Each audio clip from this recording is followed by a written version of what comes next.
years and years. I have said everything I wanted you to hear, and I have bled. Addiction's growing after years and years.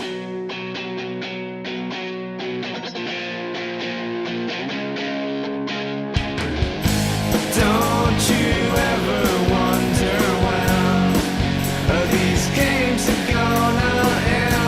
Don't you ever wonder when these games are gonna end? Don't you ever wonder when these games are gonna end? Don't you ever wonder when? I have tried to make up with you, but you have no time. I have cried, all my tears are wasted all the time.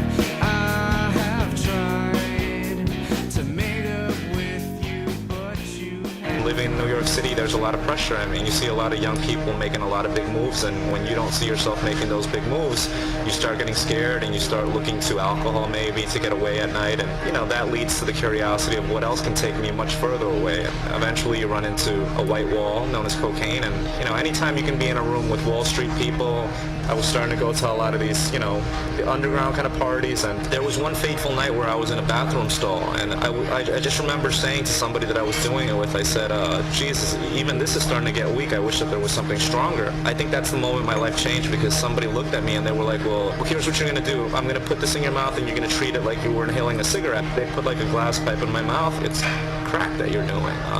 When it dawned on me that this was the drug that I was doing, you know, first of all, I was confused because I thought to myself, it feels so amazing. Why isn't everybody doing it?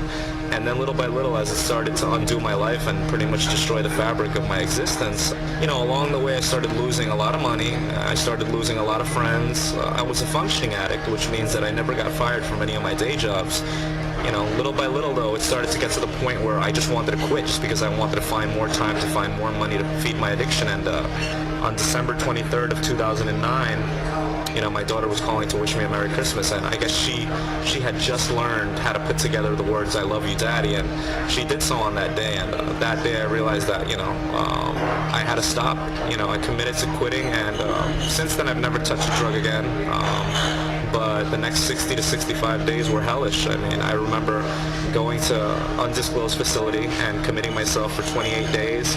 On the third day, I signed away my legal right to leave the facility, and being a bit of a father is a lot more than being a dead father, and I committed to the idea of being a bit of a father. And I'm happy. You know, every day I'm living my dream, and the only way I could have lived that dream is waking up from the nightmare that I was living. Things like crack and heroin are things that you just don't get curious about. That's like getting curious about what like a lion's breath tastes like. Like, you shouldn't get curious about certain things in this world.